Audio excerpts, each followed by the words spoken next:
Yung nakikita ko sa maraming mga kanto, mga junction, and even sabi nila outside of Davao City, meron yung mga Run Duterte Run,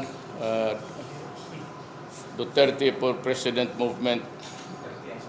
Kanina, I requested my men nagtatrabaho sa akin to remove all billboards regarding that particular advertisement or commercial or whatever. Alam mo kasi, everybody is putting to task anyone who at this early nagpa-posture na ng political ambition, and they're put to task for just being too ambitious.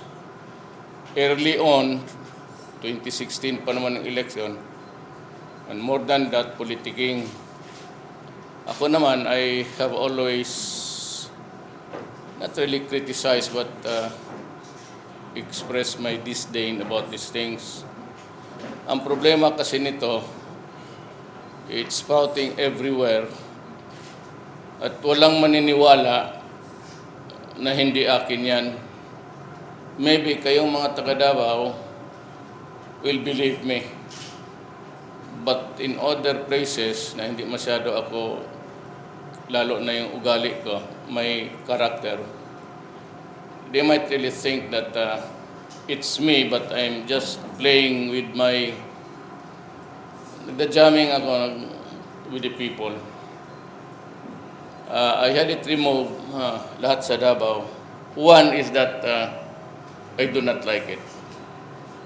I do not want to be a hypocrite na kunwari gusto, kunwari ayaw.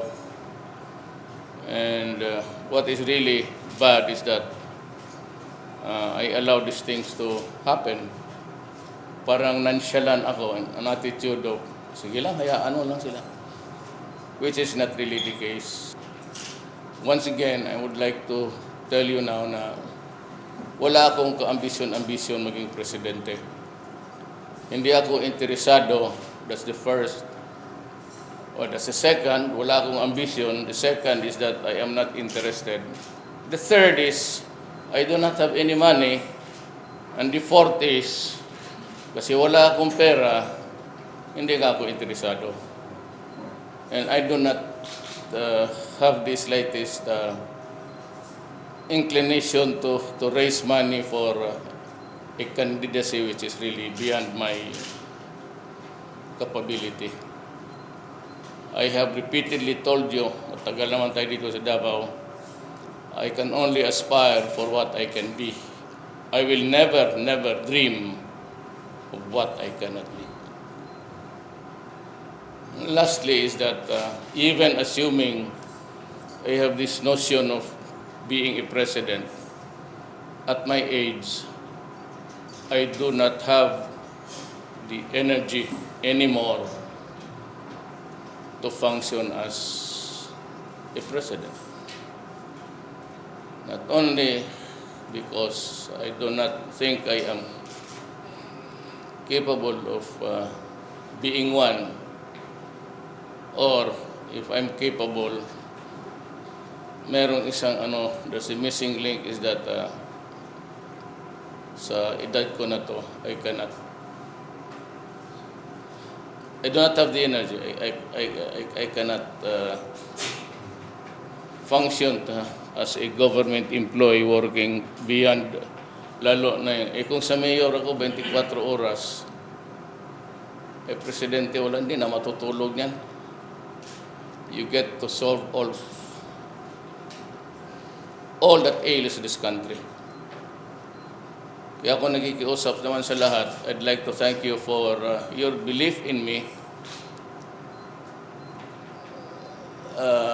Yung baka sumubra rin yung belief ninyo sa akin, tone it down because I'm perfectly satisfied of just being mayor. I have plans of retiring after this term. And I'll be frank with you, para wala na tayong is that it's not because of a political dynasty, but I think at this time, without really offending anybody or maybe insulting others, tingin ko nga si Inday can carry on for just a few years also sa na-introduce ko sa dito sa Davao. Yung lahat na, the paradigm of the community, yung continuity of my political agenda insofar, hindi politics, a political agenda for governance. And I think Inday can handle it very well for all of us.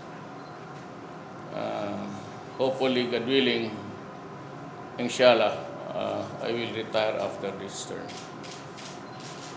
Tapos na ako.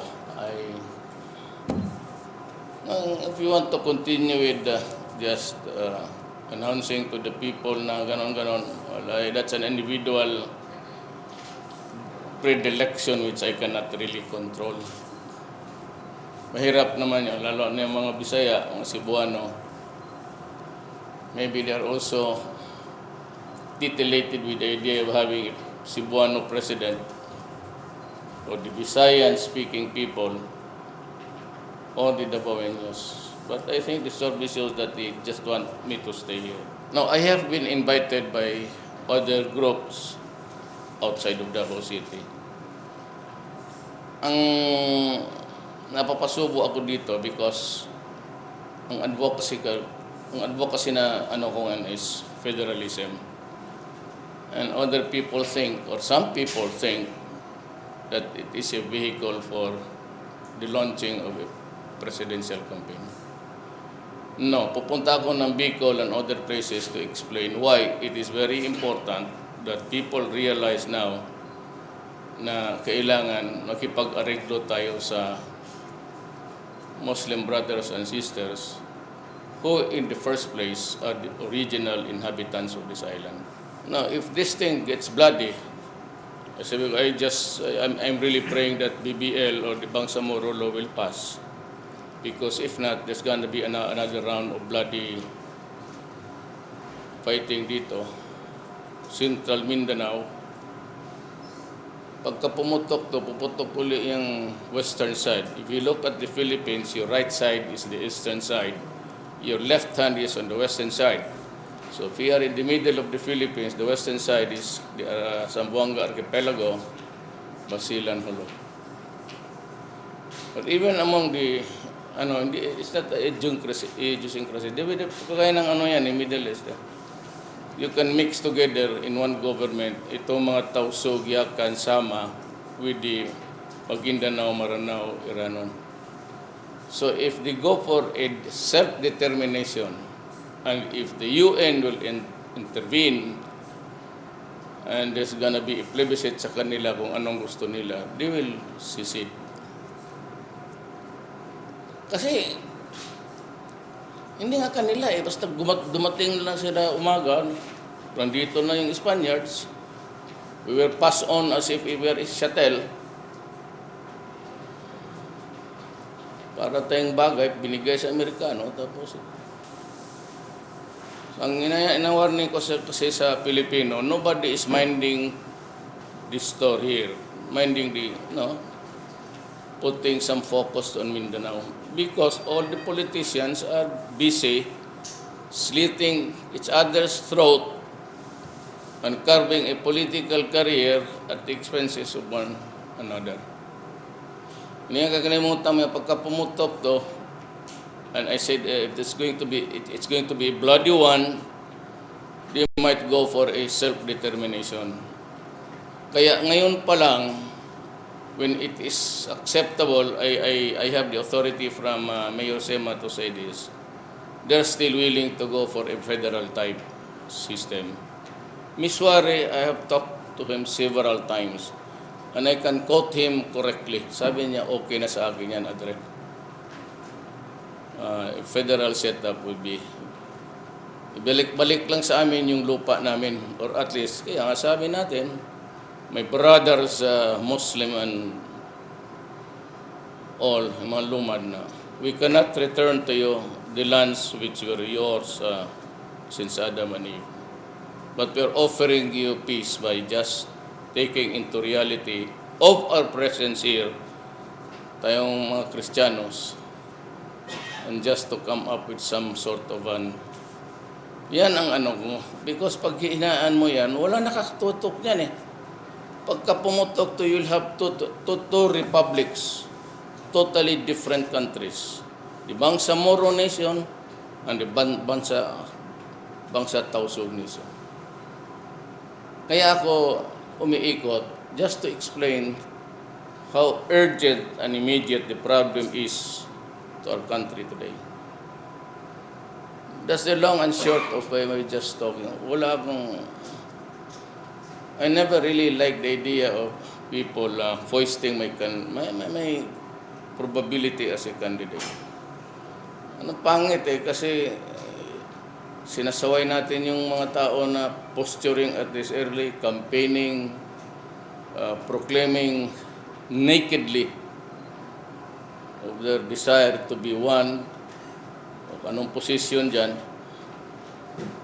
Wala na ako. I've been mayor since 1988. So what more do I need?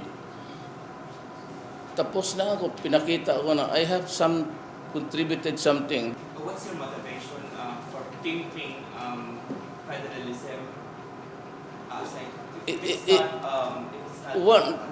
One is the historical injustice committed against the Moro people.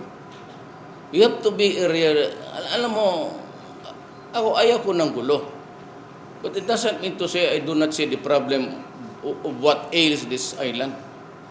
Paano ito? Sige na lang tayo away. How about our children? Ibig sabihin nito, sa panahon ninyo, kayo na naman ang ipagbakbakan dyan. You know, Mindanao promises to be the breadbasket of the Philippines. Pero itong Davao, sariling sikap natin to. People's Park, yung all the improvements and everything, Davao yan. So still on federalization, you mentioned you've been in talks with the SEMA group of the MNLF, but we also know for a fact that there is still Miswari faction. Anong tingin niyo po? Miswari is my friend. As a matter of fact, I can call him now and I don't know if it's proper, pero sabi niya, Adre, okay kami dito. So ako naman, hindi naman na sinasabi, would you rather that we wait a bloody war? Ako naman, I'm just making the projection na kung talagang maganito tayo, and I said nobody's looking at in our direction and the seriousness of the problem. One day we will wake up with a fractured country, and it will be Mindanao. Both sides yan mag-separate. Kaya tribal kasi ito sila eh. So itong mga Tausug, Maguindanao, iba yun. Maguindanao, Maranao, Ranon. Iba naman itong Tausug, Yakan, Sama, and some sub-tribes there. Hindi nila naintindihan eh. I am not trying this, but I think I'm the only one na nag-trace ng history. Ano mga kasalanan ng mga Muslim dito na one day nakita nila may mga, would you be happy? Kunyari nga may punta dito tapos sabihin nila, we will set up a government you follow. Meron man sila, no? Kareka silang tribo, may culture sila. They have this system of governance, I'm sure. But fundamentally, itong mga Muslim world is feudal. Ngayon, kasabay ba ng order mo tanggalin yung billboards? Dito sa Davao, it will be, I cannot order anybody sa other provinces. Kaya ako tumawag eh. It will be very easy for me just to say here sa Davao, tanggalin ninyo. But I called you because I wanted the widest coverage. But if I cannot get it, okay na lang. But sana, itatapon nito sa ibang lugar. Galing ako doon. They are already here. The Koreans are here making the feasibility study. I went there because I wanted to make clear na hindi ako pwede yung big time, yung MRT na elevated na with the, I just want the simple elevated little commuter train lang talaga na the cheapest and yung cheapest na hindi yung cheapest na garod, not the cheap that's a lemon unit, but the cheapest in the sense that our pockets can afford. Or if not, then they can, I'll give it to them, they build and they operate it for some, or build, operate, and transfer later on pag nakuha na nila ang investment nila. Parang sa toll gate sa NLEX pati South Superhighway. Bayad tayo kung gusto mong gumamit. Yung train, ang bayaran mo yan sila. I-monitor lang natin kung magkano kasi you have to compute. But easily, after mga 5 to 7 years, bawi na nila. Kasala na ang profits dyan.